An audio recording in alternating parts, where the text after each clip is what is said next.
damit herzlich willkommen zum 3. Teil meiner Bretagne-Vlog-Serie. Das hat jetzt ein bisschen gedauert.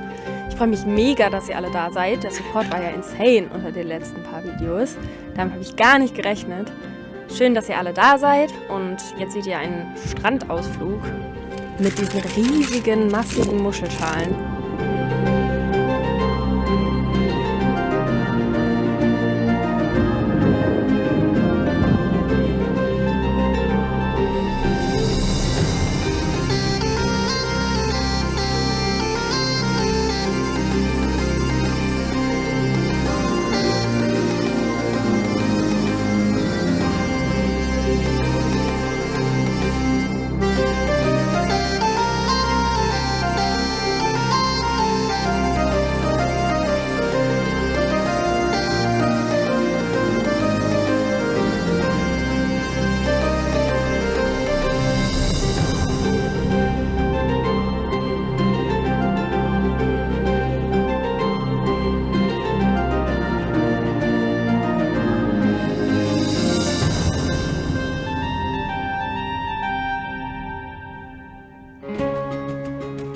So, und diese geflochtene Beetumrandung, die wir gerade gesehen haben, die musste ich natürlich jetzt selber nachbauen. Ihr habt ja im ersten Teil diese komische Plastikumrandung gesehen, die hinter der Allee war. Und da haben wir das Plastik aus dem Boden rausgemacht. Das hat aber ganz gut geholfen, die Wiese fernzuhalten von diesem kleinen Beet, abgeteilten Beet, was da noch ist. Und ich habe jetzt quasi beschlossen, aus der Hasel am Rand des Grundstücks so gerade Äste rauszuschneiden und die in den Boden zu hauen und dann mit möglichst langen, geraden Stücken zu versuchen, auch so eine Beetumrandung zu weben. Und der Trick dabei ist, dass man immer mit dem dicken Ende innen anfängt, sodass die Enden nicht rausstehen. Und dann webt man innen, außen und mit dem nächsten Ast fängt man quasi beim zweiten Flock an, wo dann der erste Ast quasi außen vorbeigeht. Und dann gibt es so eine schöne Spiralform.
Ja, und das war's leider auch schon. Dieses Video ist wesentlich kürzer geworden als der ganze Rest.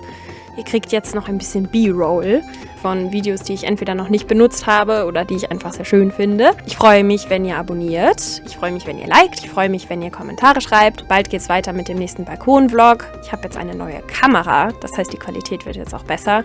Und ja, ich freue mich ganz, ganz doll über euer tolles Feedback und über den Anklang, den meine Videos bei euch gefunden haben. Und ich freue mich mega auf die nächsten Projekte. Bis zum nächsten Mal. Tschüss!